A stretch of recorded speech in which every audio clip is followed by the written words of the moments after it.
you are, use what you have, and do what you can. And the greatest way to start is by having a team of the elite make you an elite. Whether you're an influencer, YouTuber, or an aspiring entrepreneur, the Street Grad Worldwide gives you global level service, lowest prices, and the greatest of value. If this is you, catch us on IG, ask us where the grad at, and we will change your life.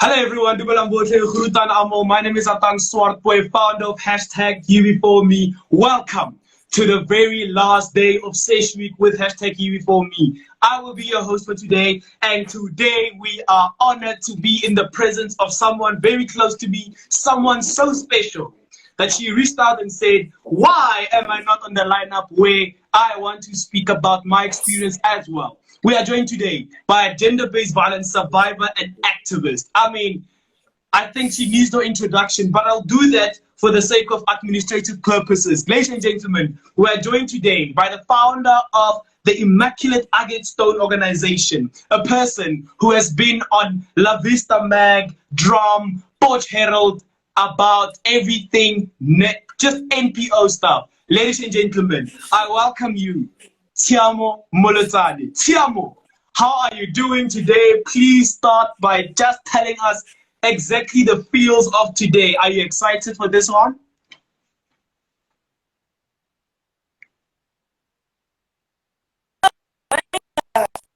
I'm all good, bro. I'm all good, bro. I'm nervous, bro. Y'all know, people who watch my first live, I want just to inform them. I recently lost my grandmother. I know I mentioned it on my first live. I mentioned my grandmother, so I recently lost her. So I took a break from everything. So thank you, bro. Thank you for giving me the platform to come back again. It's because of you I'm coming back again as an activist. Thank you. Yeah, you will be okay. We have all doubt that you will be back again as a very active activist, and we are very sorry for absolutely everything that you've been through. It has been a torrid time for most of us, and we do recognize the struggle that we are faced with. And it shows the kind of person that you are just by being here. Thank you so much for joining us in this very tough time. It's a real honor to have you, and I hope that this conversation will definitely just lighten people up. You know, you are someone who's very energetic, even though they talk about the experience. And for some, it might be that they will just need that kind of inspiration to say, I want to move on with life. So thank you so much for joining us today. Now, Tshiamo, many people do not know this. I know the story, but the people watching do not know your story. I want you to tell me what exactly led you to be an activist. Why did you become a person who fights for equality, who's an anti-gender based violence activist, someone who's very pro empowerment of women? Just tell us, from the moment that you were young to realizing that, what happened? So for me to be an activist, I feel like people who read my story, people who've been following me, it all started when I was 16. I was gang raped by people close to me. It was a normal day. I know these people, and they did what I did because I told them, nah, I'm not that chick. I wasn't gonna do that with you. And they took their strength to take over me. Do you understand? Sure. So I became an activist. Basically because this happened to me in 2016. I opened up in 2019. So it took 3 years for me to open up. If it wasn't for the case of Uyinen, it wasn't for the case of Jesse, if it wasn't for everything, I would have never come out. You understand? Sure. So for me to be an activist today, my purpose in life was to help women who feel like they can't do it after a rape. To feel like I'm damaged good. No, you're not a damaged good. you can still do it. Right now, I'm about to complete my degree in politics because I knew I can do it because of the little support that I have. You understand? So I am here today to tell people that, you know what, and to tell women, to tell men that, yes, you went through all of this, but there's a reason why you went through all of this. You don't see it right now. But me, as a God-fearing woman, as a spiritual woman, I saw what God was putting me. I went through this place because I was the only one who can change the mentality of South Africa. I'm the only one, and many other MPOs like yourself. We are the ones put here on earth to change the world. Whether it's going to take time, whether it's not going to take time, whether I'm going to just touch 2 people or 1 people at a time, I am changing the world. So that's why I became an activist, so I can change the world, the mentality, where we're going. Sure. And I can't emphasize enough the amount of people that we need like yourselves. I mean, you're so outspoken. The first thing that struck out for me was, is this person a victim? You can see you now. You can stand still. It's fine. Thank you so much. But what struck out for me was, you look so beautiful, by the way. What struck out for me was, how can this person be so outspoken? How can this person be so personified and just be out there while she just went through what she went through? I mean, I want you to focus on a very important aspect of what you went through. You said that the people who did that to you were your close friends. At that specific time, obviously, when you go through things like this, and I know a lot of people that go through so many challenges, they talk to their friends about it. How did you feel in that same scenario? Did you want to talk to your friends, or did you feel unsafe around your friends because of what your other friends did? You know, that question triggers me all the time because I'm not going to lie. I stand up for women, man. I'm not going to lie right now. I'm going to be honest with everybody who's watching right now. I stand up for women, but at the same time, I don't trust women. Do you understand where I'm coming from? Not all women. The same way we don't trust men. Not all men, but the trigger. I mean, my first best friend, ne? My first best friend watched me get raped. Do you understand? I said nothing. Now I have a new best friend.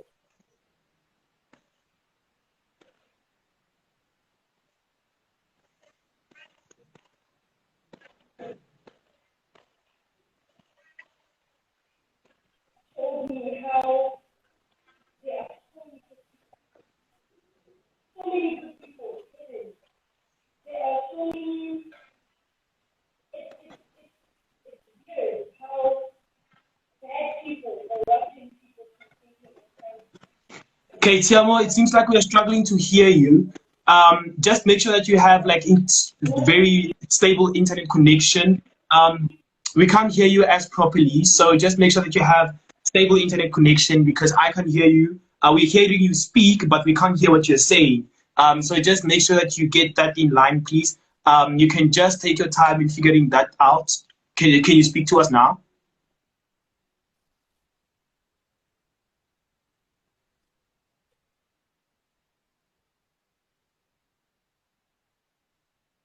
Seems as though Tshiamo is having some internet difficulty.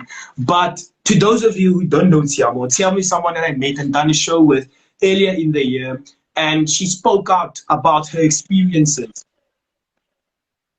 All right, while you do that, I'll just inform everyone of exactly what you do. So she started a non-profit organization which really goes out there to help victims, talk to them. I think when we talk to victims, the same issue arises every single time, which is we don't know what they go through because we have never gone through what they went through.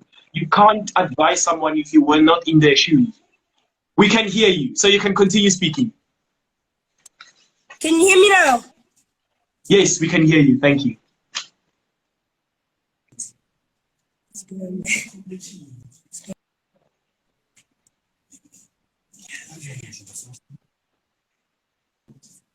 Can you hear me now?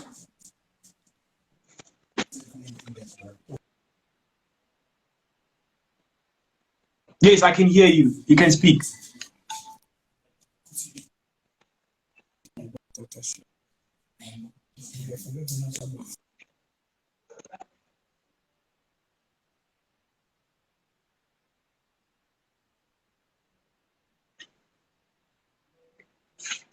this is the times of COVID that we live in. So do excuse the, so this is the time of COVID that we live in. We do have some difficulties hearing her and seeing her. So we'll just try to figure that out. But like I was saying, I think what's very important about this is the people that these victims talk to, can they relate? I mean, we have heard so many times about people who want to talk to someone, but they don't know who to talk to. And she's someone that drives that forward. Whereas if you are a victim, she would like to speak to you. She would like to help you find your way about things, So it's a very important issue that she is doing, and so being that as it may, I think we'll hear from her as well, and we're gonna hear from her as soon as she comes back. But what I'm trying to tell you guys is be relatable. When someone approaches you, obviously you can't know what that person went through or what that person did or what they did to her. But all you can do in that specific moment, I think what Tshiamo does all the time, especially when she talks to me, it's definitely having an ear that listens. So I think we all need that sometimes, to just have an ear that listens and letting people know that you are here for them and that you can talk to them and then you can guide them to the I am so sorry. Guys. I'm very sorry. Sorry. So I am so sorry, guys. No problem. Yeah, that's fast. It's not coming yet, guys. I'm sorry. It's okay. Okay, so Tshiamo, my question to you was related to your friends who did what they did to you. Do you have an element of trust now, or is it a matter of you can't trust anyone because of what happened to you? Just explain that for us. I feel like it's limited. Yeah. It's very limited. I don't judge, but it's limited. Yeah. Show me first if I can trust you before. I'm a very sensitive person, do you understand? So me not taking a person in my life, I was raised to take anyone, everyone, put them in my house, give them food, do that. But right now, I'm living in fear. Yeah. If I take this person right now, are they gonna fuck me up? If I take this person right now, are they gonna ruin my name? So I always think, especially now that I'm in a serious committed relationship, I'm married, it's even harder for my partner to understand why I'm always jumping, why everything, even one word triggers me. Why do I hate certain people? Do you understand? Yeah. But come to me and be like, I understand you going through this and that, but I'm this type of person, and I'll trust you. It's very limited.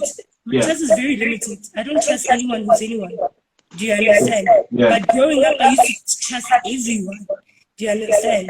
Yeah. I live by God's will, like, take me in and we'll move forward. I used to live like that, but now I'm just there like, you know what, there's so much evilness, there's so much darkness. I can't just take in anyone. I can't just put anyone in my life anymore. If we can talk right now, we can.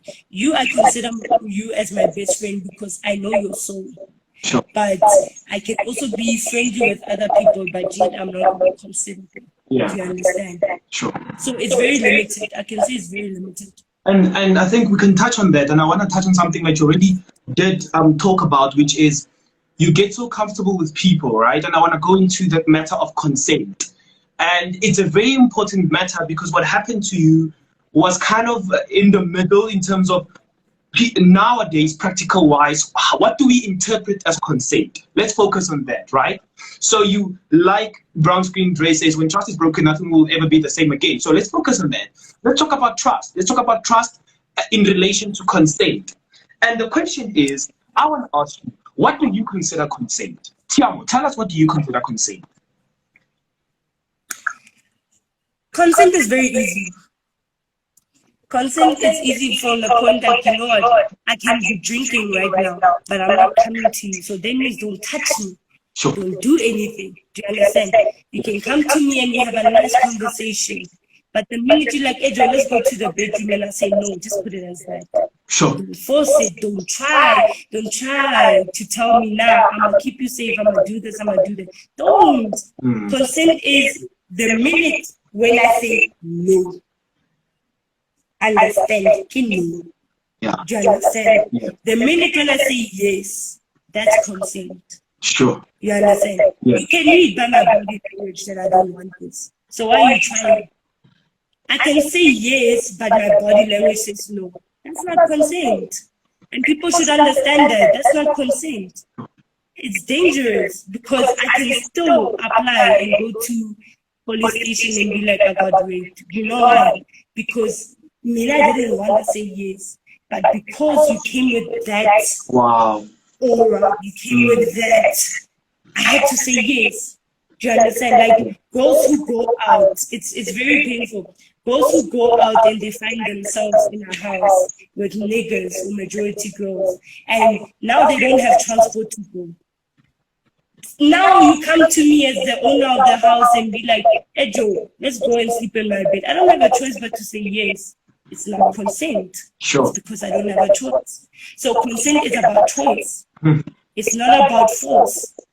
Do you understand? Yeah. It's easy to complicate consent with just doing it. It's easy. That's why we cannot even. That's why our legislation doesn't even have specific definition of what consent is, because it's so difficult. It's like defining love. It's so difficult to define it because it's complicated. What I can say, it's complicated. Yes, she said yes, but in what circumstances did she say yes? Do you understand? I want to ask you, when you were raped, did you give any indication to the people who did what they did to you that, okay, I'm giving you consent? Just take us through those moments. Was it implied consent because you didn't have a choice? And I feel like people have misconstrued the meaning implied consent. Implied consent can either mean yes or no. It doesn't mean just because you are implying that you want to have sex that you are consenting to having sex. Yeah. So I want you to run us through that. Do you think that they thought that you were giving implied consent and they took the negative way of interpreting implied consent, whereas you were thinking, I actually don't have a choice in this? So which one was it? I never did. Sure. I know that for a fact I never did. Remember, I was a 16-year-old celebrating my sweet 16. Wow. We were getting drunk. So I never consented in anything. And I remember powerfully, I said, no, I'm not going to sleep with you because one of them were my exes. Yeah. You understand? One of them was my ex. So I would never go around and sleep with my ex or anything like that. No. So what happened there was anger. Here's this beautiful girl. She ain't gonna do this cloud slave queen shit. She's a tomboy. She knows her morals and values. So what did they do? Let's show her. Let's show her. These morals and values are not gonna take you anyway. So that was their deal right now. And I know for a fact because I remember zoning in and out. And I remember saying, no, I don't want to. No, I don't want to. But those 5 niggas came in and they watched me and they joined in. And my so-called best friend watched me get raped. Sure. While her boyfriend raped me as well. So do you understand? I never consented to it. I'm a very open person. Anybody who knows me, they know. You know yourself. I don't think anything is taboo. Do you understand? I'm very open. So for me to be like, nah, I don't want to do it. I'm going to tell you I don't want to do it. And I'm not going to fit her in, like, I don't want to do it, but you understand what I'm talking about? So it was never consent. I was too powerful for them. Sure. So rather take away my power. Do you understand? Yeah. Their target, their goal was to take away my power. Do you understand? So it was never consent. But if you look at other situations regarding rape, there are a lot of women who sleep with men just because they don't have a choice. Sure. Do you understand? Before my rape, I went through a period when my dad left. My parents got a divorce and we went broke. So I had to sell my body to bring in beans. I had to sell my body to bring in electricity. Do you understand? And that's one thing I want to say quickly is, before we carry on, is like, as the youth watching right now, as a black youth, we have to learn from our parents. Sure. You cannot go around and tell your kids your problems, because your kids are gonna go around and do shit that they were not supposed to do.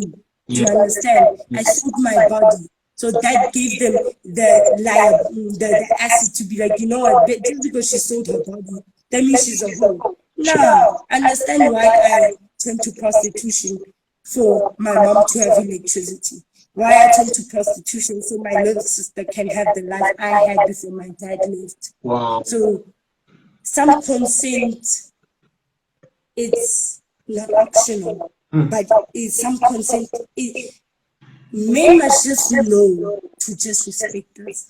When they see you drunk, don't touch me, I'm drunk. I don't think straight. My brain cells are dead, so don't touch me. Yes, I'll say yes, but wait until I'm sober and up.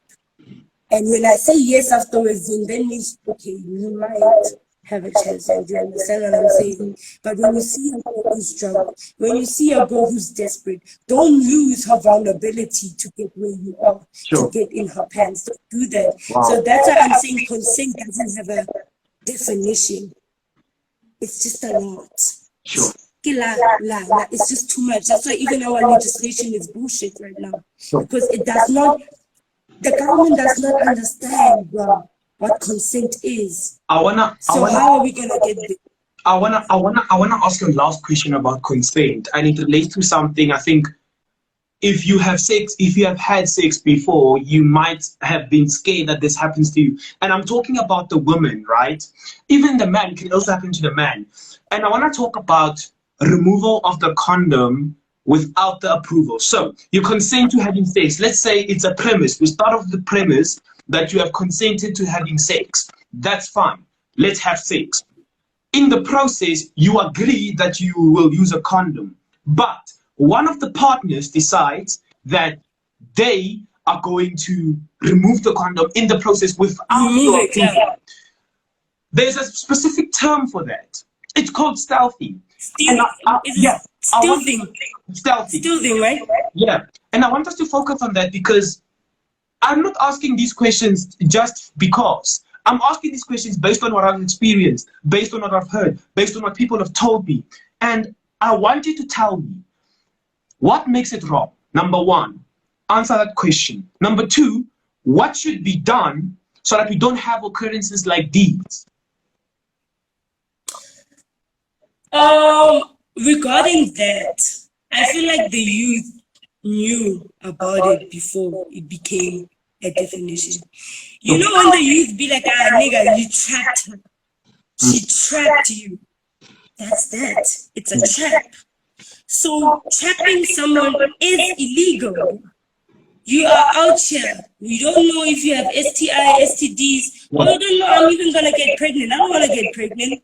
But now you're putting me in a position that I didn't want to go through. And that's how we are even encouraging more social issues. We're encouraging poverty. We're encouraging illegal abortions. Do you understand? Yeah. So the moment someone does that, you already have the DNA. The sperm is already inside you. Do you understand? So immediately when you come and have sex and someone is removing the condom, what you need to do, ladies and gentlemen, is so simple.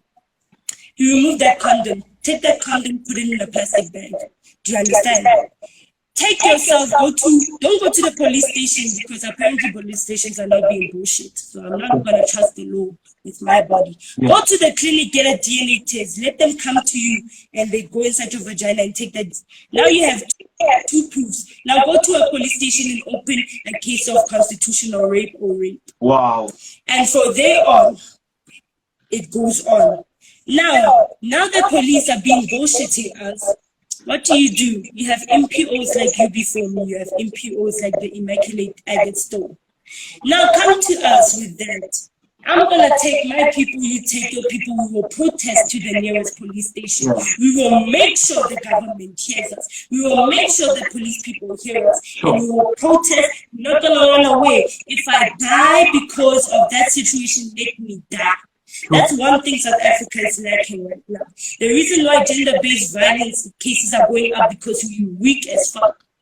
We run when we see a police car. Stand there like Hector Peterson. Stand there like Helen Joseph. Let them see who we're not playing. That's why gender-based violence cases are going up and rather going down, because we are running away from what our basic human rights, just because of a blue uniform, that can't even us when shit is going down, when my phone is getting stolen, they can't even do what they're supposed to do. They're not implementing our constitution. Now here go, you have proof, you have screenshots, use them, go to Twitter. We have Twitter for a reason. We have social media for a reason. We have NPOs for a reason. We are here to help you guys. So if someone removes a condom, it is not consent. Sure. They didn't talk to you about it. You understand? Trapping. Sure. We knew about trapping before it had a definition. We knew about it. What are we going to do about it? We're going to march. We're going to make sure that case is there. We're going to make sure that person goes to jail for what they did. It is not consent. People are complaining on Facebook. I get attacked all the time about it. But it's consent. You decided to sleep with that person. Do you understand? We decided to sleep with that person, so it's consent. No! Yeah, we decided to sleep with them. We didn't decide them to take out that condom. So you just breached the contract. So, nigga, what you gonna do right now? We're gonna take you to court, or we're gonna kill you. What are you gonna do? Sure. And I don't like violence, but when it's stuff like this, let's go violently. Sure. You understand? Because what you did right now, you just contaminated my spirituality. You just contaminated my body. Do you understand? Yeah. So no consent there. And I think that's very important there, and I think we can take a lot from what you just said. Moving away from this, I want us to go into the more emotional side of things, and I want to deal with firstly the moments preceding the event. So we are going on with the premise that no one has been raped.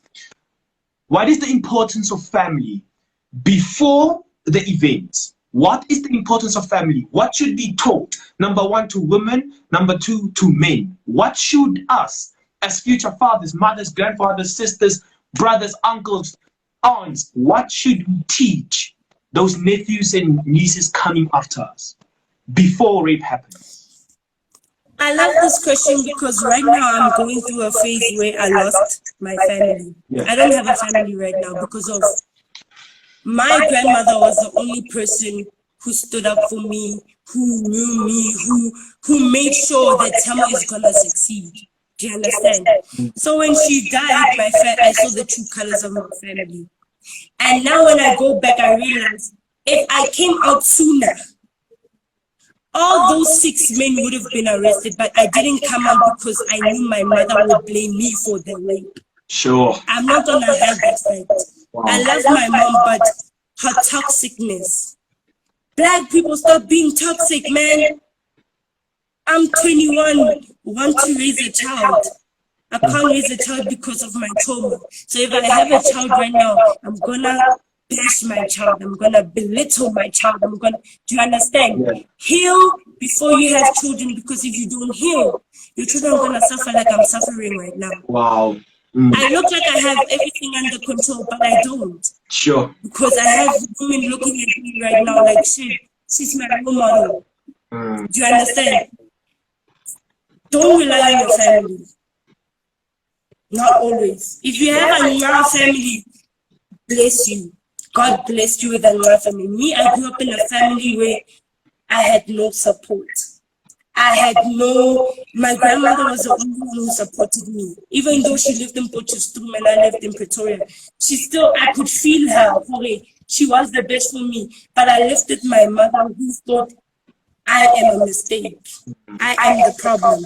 So I never went to my mom after my rape because I knew she was going to blame me for it.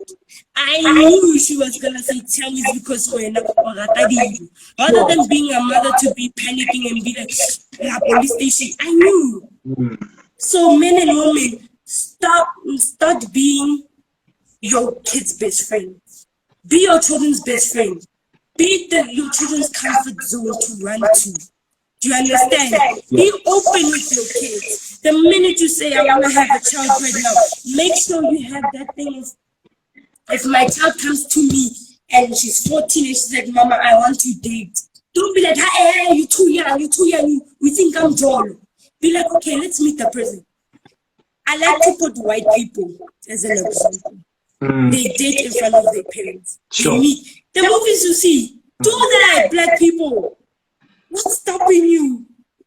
The moment you see the guy, you're giving your child an option right now. He doesn't, she or he doesn't know it. You're giving her an option. Okay, John, Mamuki saying. Yeah. Do you understand? You're giving her the option. Yeah. The moment she said, then something was wrong with that person. Sure. He comes here, and judgment, we love judging too much. We see a skinny nigga, a dark nigga, niggas with tattoos, we judge them, but you don't see their soul. You don't see who they are. You see a nice looking nigga, and he becomes the devil himself. Look at the Bible and look how they describe the devil. He's a rich guy, nice, perfectly. Look at Karabo Mukwena. Look at Karabo Mukwena. Look at the people, the person who killed Karabo Mukwena. If you look at her after 17, would you realize that he's a killer? No. Stop judging. Get to know the person. Black people, get to know your kids. Sure. If you know your kid, like me, I love deep. I love hard. I trust too much. If you know I'm that kid, rather bring that person that your child loves. Wow. Ask them questions that are relevant. Don't push that person, don't just ask relevant questions. I'm telling you, and pray for your child. Prayer helps everything. Pray. We are black people. Go back to your roots. Know about your roots. Pasha. Speak to the Ingles. Speak to them. You're black. Do you understand what I'm talking about? It's all about the tension, your aura, your anger, how you say things, how you do things. Black parents should stop that. Sure. Stop involving your kids in adult shit. Stop involving your kids in things that don't need them or anything. Sure. Become your kid's best friend. I'm telling you, once you become your kid's best friend, gender-based violence will never be there. Wow. We're gonna cut it, bro. We're gonna ignore it. Because you're teaching your son. Don't get married because marriage is a clout. Get married because of love. Don't listen to social media about the moment your girlfriend reacts like this, leave. No! Marriage is something deep. You are begazela. Yes, marriage is begazelling. Leave the feminine shit. I'm a woman because I do what a woman does. I'm gonna get pregnant. I'm gonna cook for my man. Shows that. My friend right now is dating a nigga. Dating a nice guy. Faraz is dating a nice guy who does things because his parents showed him the responsibility of a man. Wow. Men, stop leaving your kids. Stop leaving your kids. Maintenance court. There's 300 women every day for maintenance court because men don't want to pay. Why? You make this kid, now you want to abandon them. No. And you know we need fathers. And you know what's the thing? We need fathers. We need mothers. The thing for me is the mental effect that these things have. But we could talk about that for a long time. But I want to ask you, and I want the audience members to also contribute towards this. And please answer this question, either yes or no. I'm going to create context, and then you're going to answer the question. And then you're going to respond to my question. But the audience members, please just answer the question with a yes or no. I want to ask, is pornography or the watching of pornography the accelerator to gender-based violence? Let me create context. The context is as follows. We do know that children porn is not allowed. So if they catch you in children porn, you are going to be jailed. However, the exposure of children to porn, there is no legislation or regulations regulating that part. So children watching, for example, and I do a lot of research, and it's not because I love porn, but because I love watching what's out there, what children are exposed to. There's a thing called rape porn. You can literally type it in and it will show you a guy wearing a balaclava and something like that. And children are exposed to these things where women, the problem is, number one, women are objectified. Number two, the problem is children see that it's okay to force yourself on someone. That's what they see. They cannot interpret it as this is porn. They get paid to act for us because they are children. You don't understand that part as of yet. My question then to you is pornography the accelerator to gender-based violence? Audience, I want you to answer with a simple yes or no. Tshiamo, what is your answer? Fuck pornography, bro. Sure. Fuck pornography. I always tell my husband this. I don't want my kids to have a phone until they reach grade 11. What is a child doing with a phone? A smartphone. What is a child doing with a smartphone before grade 11? Smartphone grade 11 because now you're going to apply for university, you need a smartphone. Now you're going to apply to be a business, you need a smartphone. So a child under the age of 11, rather than coding and everything, what is a child doing with a smartphone? Sure. What is a child doing with Instagram? What is a child doing with, okay, WhatsApp, I understand. What is a child doing with Facebook and any social media other than WhatsApp? Do you understand? Yeah.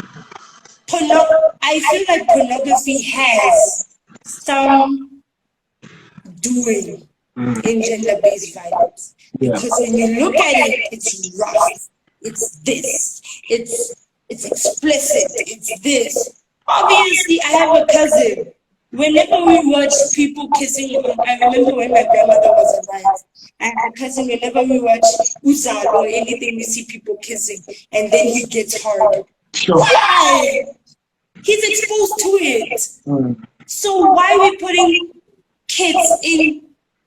Why isn't there a regulation to stop that thing? Do you understand?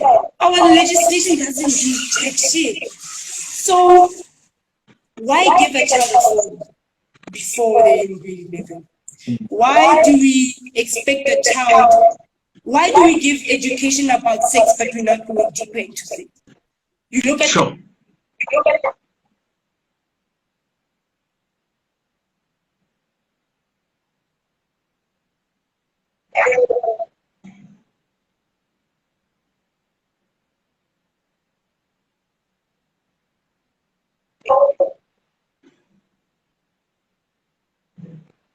Yeah. And Things. So let's talk about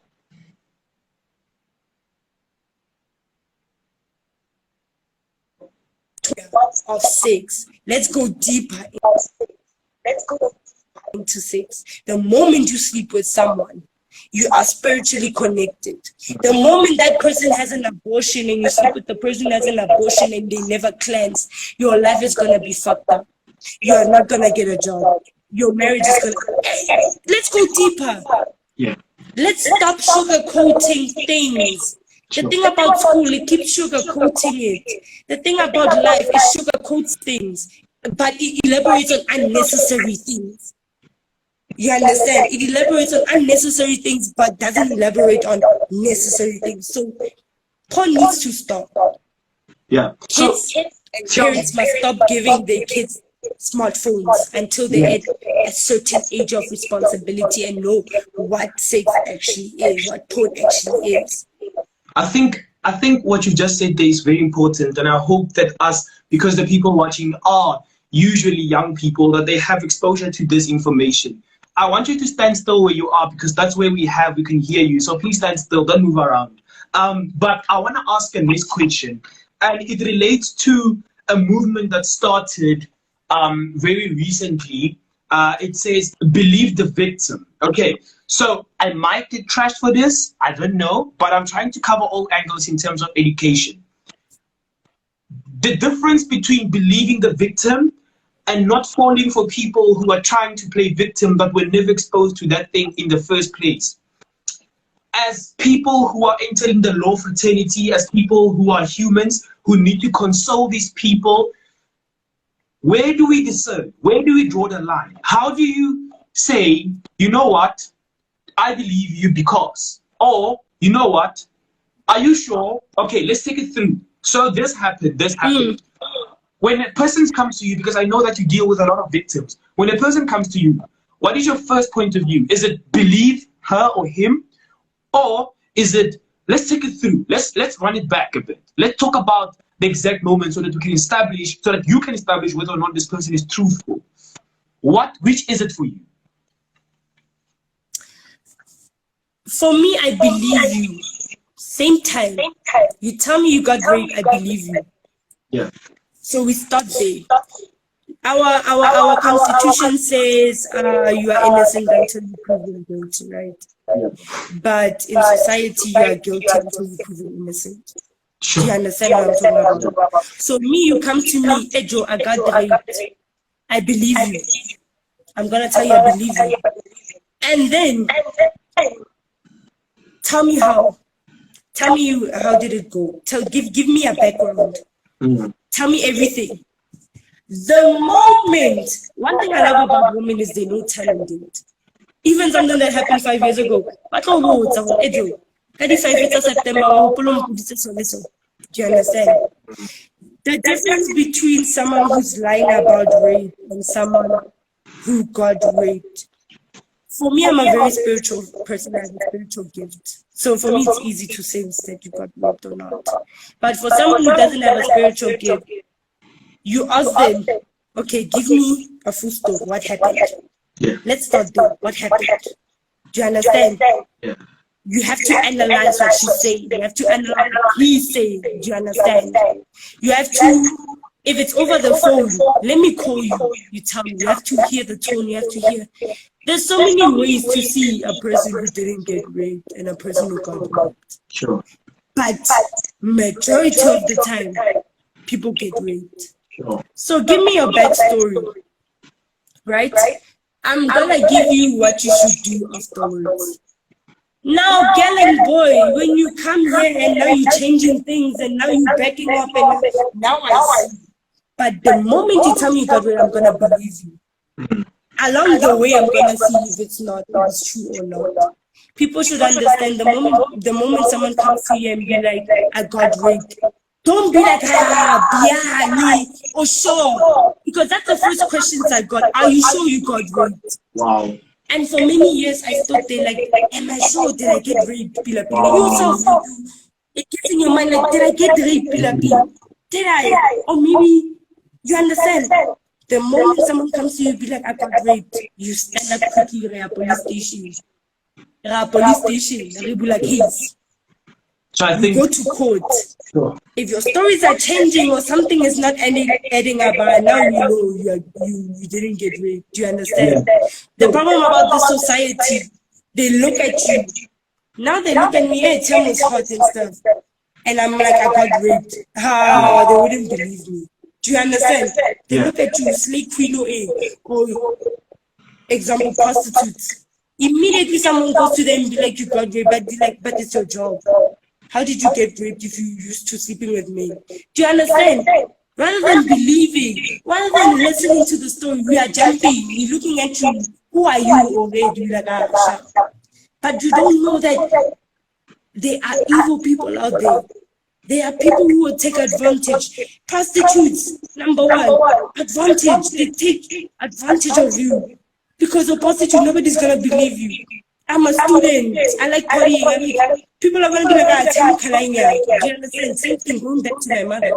Do you understand? People are judging first for what you're doing and not knowing how it can happen. Sure. So believe the person first. Then along the way, the true colors will come out. Do you understand? That's beautiful. And I think you've answered that in more than enough detail. And I think we should now go on to the next question, which is, we are almost done, but the next question relates to the people who have not gone through the experience. I don't know how many people in this life have gone through the experience, but I'll tell you that I started an initiative on the back of experience myself. My mother went through gender-based violence. She ended up in the hospital, almost died multiple times. And I decided, you know what? Enough was enough. I'm not going to let this happen to anyone else ever again. And I'm trying my best to do that. Now, the challenge for me, I saw, is making those realize that have not yet had the experience. So for you and I, it's easy to say, believe her. Rape is wrong. Am I next? Me too. It's easy for us to say all these hashtags and say words because we know what it feels like, right? Those that don't know, those that are not watching the live, us as people who are watching the live, what needs to be done to tell those people who have not gone through the experience of getting emotionally abused, economically abused, who have gotten raped, who have gotten murdered, or have known people who have gotten murdered? How do we penetrate those people's minds to let them realize the severity of this? To answer your question is a very good question, because wow, you're the first person to even ask me that, right? Yeah. What people don't know is I am a product of gender-based violence. Sure. From the very,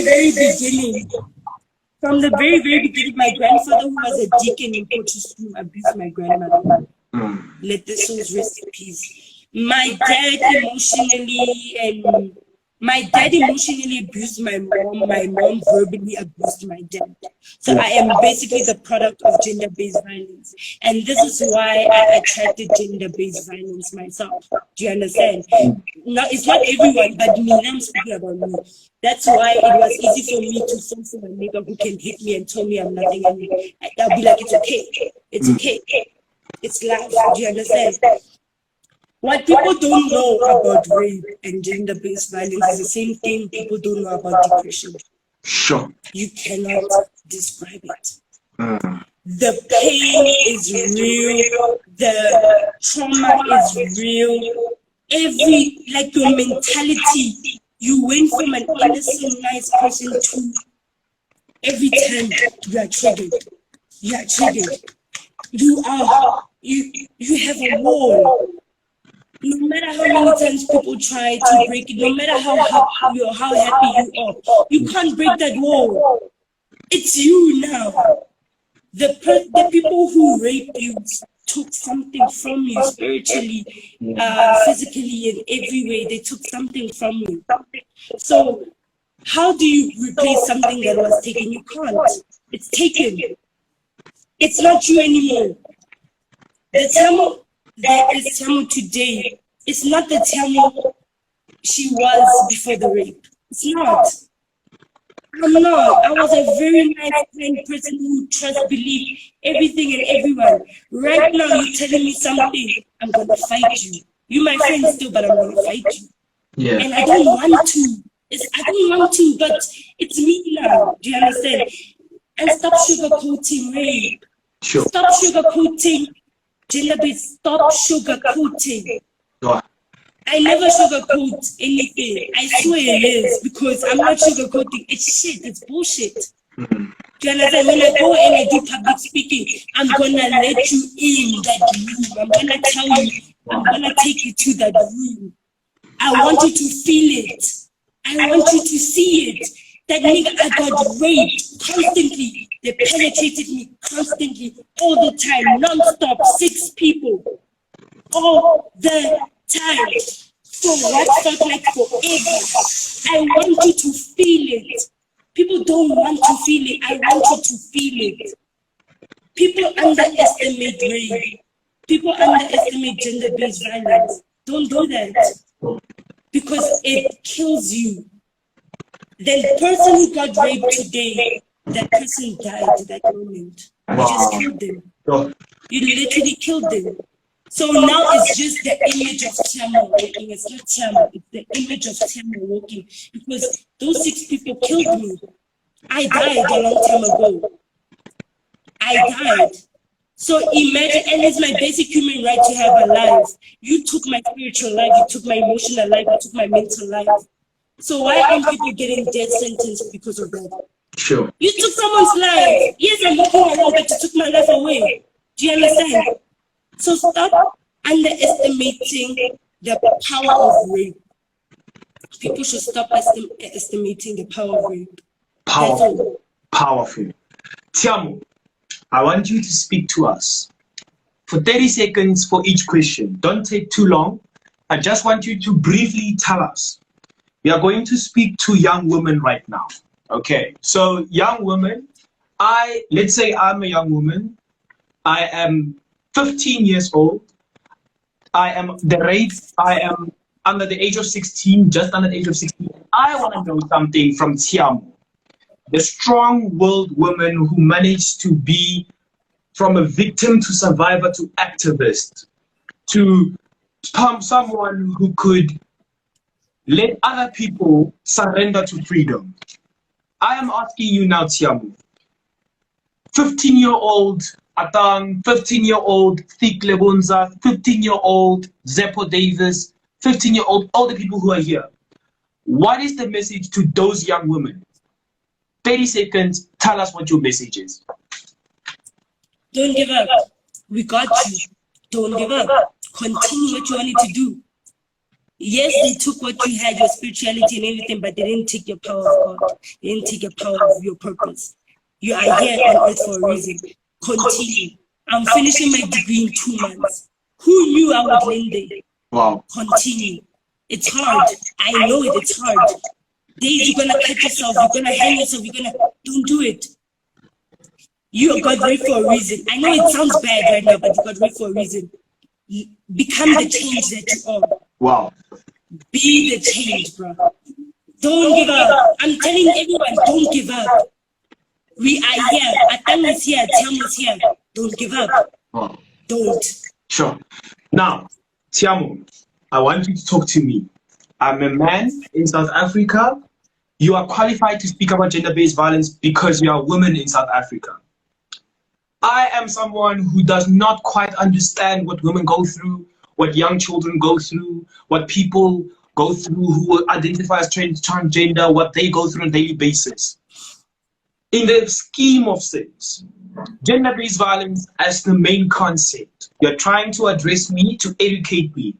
You have 30 seconds to tell me something that will wake me up to think, okay, enough is enough. I need to help these people fight a good fight. 30 seconds, Tshiamo, let's go. Gender-based violence is just a mentality word. There's no such thing as gender-based violence. There was never a gender-based violence. Nigga, we walked around naked. Our ancestors looked at women naked. There's no such thing as gender-based violence. Gender-based violence was created because we are an angry society. Stop being angry. Ask for help. Men, ask for help. It's okay to cry, bro. I told you before, I like a man that cries. It's sexy. I like it. Men, stop doing this thing. Men must be strong. There's no such thing as human, end of the day. Adam and Eve. Adam made Eve out of his rib. That means we are united, we are equal. Sure. So what's stopping you to act like a woman? Stop it. Stop this toxic masculinity. Stop it. It will stop gender-based violence. Once you stop toxicness, once you stop this thing, men be strong, gender-based violence will never be there. It's a mentality. It's not a thing. It's not an issue, it's a mentality. Gender-based violence. It's here. It's not here. It's here. Wow. Fire, fire, fire, fire. And she brought mullo, umlilo, education, awareness, all in one. Ladies and gentlemen, this is Tshiamo Molotsane. Please check her out on Instagram. Her name is Tshiamo Molotsane. Check her out. Her initiative's name is the Immaculate Stone Organization. Please go check that out. And if you want to know who Tshiamo Molotsane is, you don't need to go very far and ask people. Type in Tshiamo Molotsane on Google and you'll be able to see everything. Ladies and gentlemen, I wanna conclude with a few closing remarks because this is the end of Seshweek. We have reached the end of Seshweek. Thank goodness. But we wish that there were more. However, I want to say something and I want to talk to men. Today, I'm only talking to men. Men, you are the reason why women do not feel comfortable around us. Men, you are the reason why our children will never be safe in this country. Men, you are the reason why women will never be able to walk without looking back once from 500-meter walk from the supermarket to their home. Men, you are the reason why we need to take action. You are the reason for these conversations. Men, I want you to take action. I want you to do something. Because here's why. I made this analogy throughout the week. If you are a man and you're watching this, I want you to do something. I just want you to take a break. Once or twice. I don't need you to take more than twice. Just once or twice. What you have just done is you have done what is called a privilege. Ladies and gentlemen, we have now come to the time when even breathing for women and children in South Africa is becoming a privilege. If you see a woman walk past you, know that there's an element of fear walking with that woman. If you see a woman walk past you, know that she is expecting you to say something that will make her want to walk faster.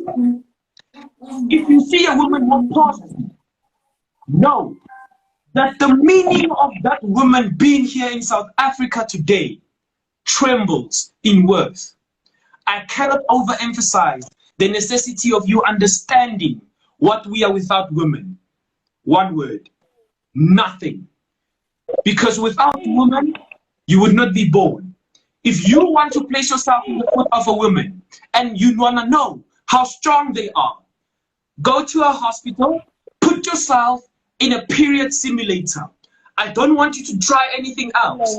Realize that these people are our mothers, our sisters, our grandmothers, our aunts. If you take away one woman, you eradicate that whole genealogical line with one act. Man, it takes one act of random kindness for us to effectively create effective change. You are because she is. You are because she is. Without her, I would not be here.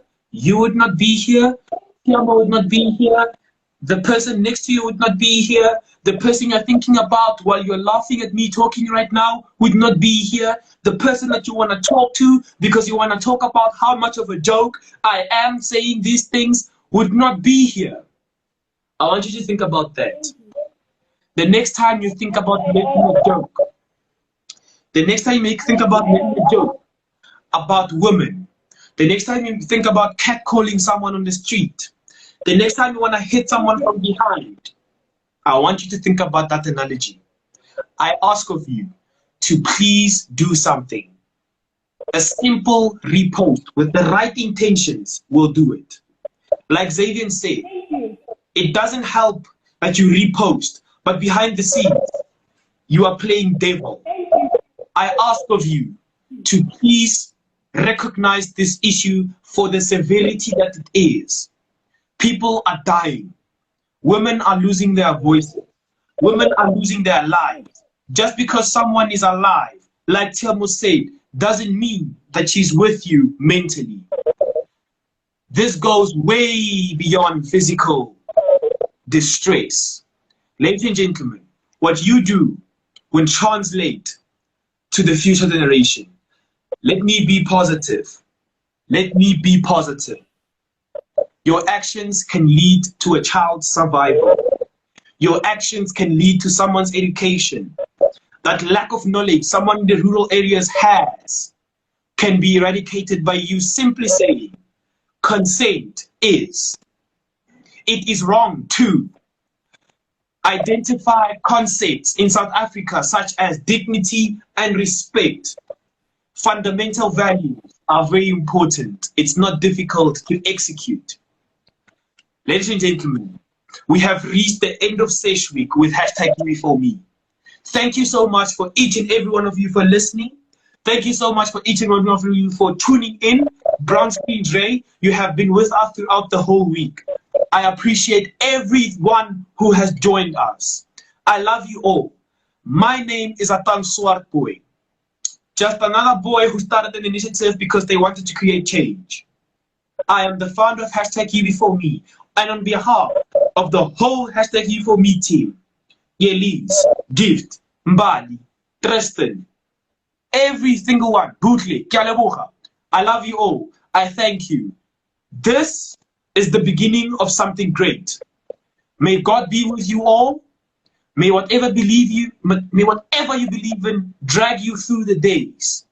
Because together, and us operating together, we will create the change and break the cycle of gender-based violence. What makes Green Meadows so amazing is that not only do the staff have a relationship with our tenants, but the staff have a relationship with each other. We have the most amazing relationships in our works environment amongst all of us. So we are all friends. We are really here for each other. We offer customer service that supports our tenants and make them feel homely. We are able to, because we are such amazing work environments, we are able to offer that to our tenants. So we are able to create spaces where our tenants can come to speak to us about stuff. We are able to create spaces where our tenants can really live out their student life with us.